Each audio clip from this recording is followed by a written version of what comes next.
Անուշ Պողոսյանի հետ։ Տիկին Պողոսյան բժիշկները, այսպես ասած, ապահովագրական առաջին աշխատավարձն են ստացել ու դժգոհություններ կան։ Մի փոքր կպատմեք մեզ ինչ դժգոհություններ են առաջացրել։ Այո, բժիշկները ստացել են իրենց առաջի ապահովագրության ներդրումից հետո աշխատավարձը բավականին ցածր թվերով եւ ուշացումով։ Հիվանդանոցային բլոկի աշխատողները ստացել են շուրջ 30% ցածր աշխատավարձներ, իսկ պոլիկլինիկաներում, այսինքն արտահիվանդանոցային բժշկական ծառայությունում մոտավորապես 2 անգամ, 2-ից 3 անգամ երբեմն ցածր եւ այս կառույցում շատ ավելի ցածր ստացել են բուժքույրերը, մայրապետերը, որտեղ բժիշկները եւ բուժքույրերը այնտեղ վարձատրվում էին per capita սկզբունքով, այսինքն գլխաքանակային սկզբունքով եւ այդ per capita սկզբունքով իրենց աշխատավարձը բավականին իջել է։ Եվ ցավոք սրտի բավականին ուշ է ստացել, այսինքն եթե չեմ սխալվում, փետրվարի 20-ին նոր իրենք աշխատավարձ ստացան, իսկ դրանից առաջ մենք տեսանք առողջապահության նախարարության հայտարարությունը, որ խնդրում ենք ըմբռնումով մոտենալ, որովհետև նոր համակարգ է, չենք կարողացել սա անենք, չենք հասցրել նա անենք եւ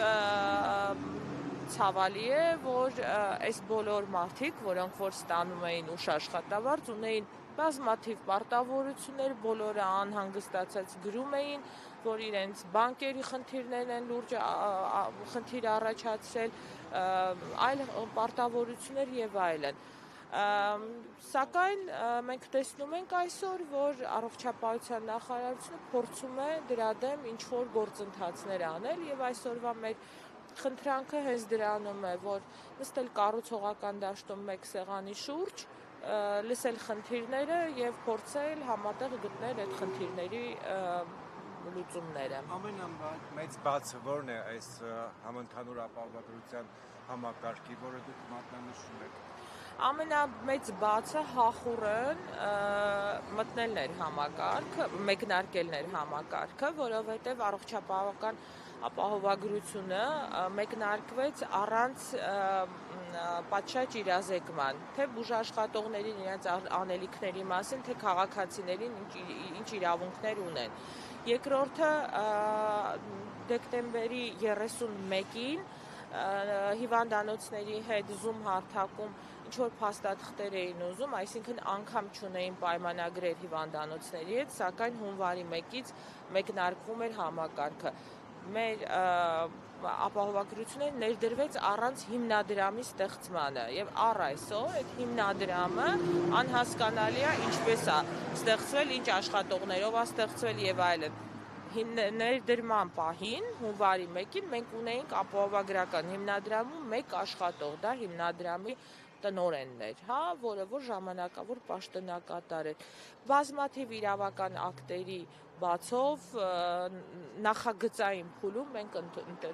ներդրեցինք եւ այս ամեն ինչը բերում է բազմաթիվ բացերի եւ խնդիրների։ Այսօր բուժաշխատողների աշխատավարձ չունենալը, չհաշվարկելը, թերի հաշվարկելը հենց այդ բացերի խնդիրն է։ Իսկ ինչ կասեք ծանրաբեռնվածության մասին, արդյոք այժմ ծանրաբեռնվածությունը համապատասխանում է ստացած աշխատավարձին եւ նաեւ թղթաբանության հետ կապված ինչ խնդիրների են բախվում բուժաշխատողները։ Այո, ծանրաբեռնվածությունը հատկապես արտահիվանդանոցային բլոկում բավականին շատ է, մարդիկ բժիշկները ամբողջ օրը անհասկանալի թղթաբանության մեջ են եւ շատ կարեւոր եւ լուրջ խնդիր է Արմեդ համակարգի չաշխատելը, որովհետեւ ժամերով Արմեդ համակարգը կարող է չաշխատել, որի արդյունքում անգամ մի դեղատոմս գրելը դառնում է խնդիր բժիշկների համար։ Եվ դրա արդյունքում մենք ունենք այդ խնդիրը, ինչպես նաև շատ ծանրաբեռնված են հիվանդանոցները, որովհետև մարդիկ հատկապես պլանավորվող ոչ սուր դեպքերով արդեն բավականին շատ դիմում են, հերթեր են կուտակվում եւ այս ամեն ինչի այսպես ասած չհամակարգումը վերել է նրան, որ բժշկական հանրույթը ծանրաբեռնված է եւ այդ ծանրաբեռնվածության արդյունքում նրանք սպասում էին, որ կուներան համապատասխան վարձատրություն, սակայն նրանք ստացան այն, ինչ որ մենք տեսնում էինք։ Ճիշտ ասած, ամենակարևորը, որ ես խոսել եմ բազմիցս, դա սակագների վերանայումն է, որովհետև երբ որ քեյսերը ինքնարժեքից ցածր են դրվում ապահովագրական փոխհատուցումները, ապա դրանք եւ սև շրջանառության պատճառ կարող են դառնալ եւ բժիշկների կողմից անհատական չցանկանալ ապահովագրական հիվանդին սպասարկելը, ինչպես նաև այդ սակագնից է ձևավորվում բուժաշխատողների աշխատավարձը, եւ մեկ օր ուրբաթ օրը Անահիտ Ավանեսյանը արդեն իսկ հավաքել է ամբողջ ղեկավար կազմին եւ հանձնարարել է այս տեղեկություններին, որ նորից ներկայացնել սակագնային առաջարկներ։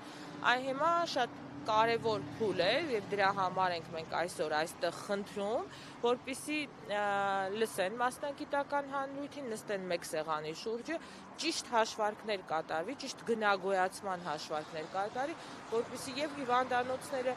պարտավորված եւ շահագրգռված լինեն ապահովագրության շրջանակներում հիվանդներին բարձր որակով սպասարկմանը եւ նաեւ բուժաշխատողները դրանից ստանան նորմալ արժանապատիվ աշխատավարձ։ Կարծես ամենաշատը բողոքում էին վիրաբույժները, որ իրենց աշխատավարձը ցածր է,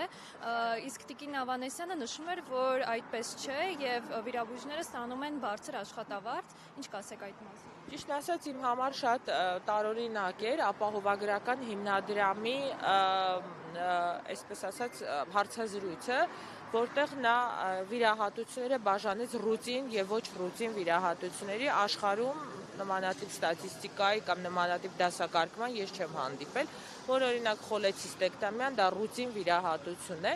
եւ իրենք շատ հստակ մի բան են ասում է ռուտին վիրահատող վիրաբուժը չի կարող բարձր աշխատավարձ ստանալ այս կառուցվածքով։ Իսկ ռուտին վիրահատություն իրանց դասակարգման արվում է մեր բոլոր մարզերի վիրաբուժների կողմից, որովհետև ավելի բարձր վերակենդանացման մակարդակ ունեցող հիվանդանոցները Երևանում են եւ բարդ վիրահատությունները կատարվում են Երևանում։ Եվ այո, վիրաբուժները ստացան ցածր աշխատավարձ շատ եւ անգամ լավագույն վիրաբուժը, որ մի քանի ամիս առաջ արդեն վիրահատությունները ունի դրած, ինքը բողոքում էր անձնական խոսակցությամբ, որ 30% պակաս է ստացել։ Այսինքն մենք ունենք խնդիր ամբողջ համակարգի հետ, ոչ միայն ռուտին վիրահատություններ կատարողների հետ։ Իրականում էլի դա գալիս է սակագների սխալ գնահատումից։ Օրինակ, եթե ոսկրերի չբարդացած բաց կոտրվածքի դեպքում մենք կատարում ենք վիրաբուժը կատարում է վիրահատություն, այդ վիրահատությունը գնահատված է 100,000 դրամ։ Դրանից վիրաբուժը ստանում է 13,000 դրամ, բայց այդ վիրաբուժը կատարում է նույն ստրեսային վիրահատությունը, ինչ որ կաներ մեկ այն վիրահատության ժամանակ։ Շնորհակալ եմ։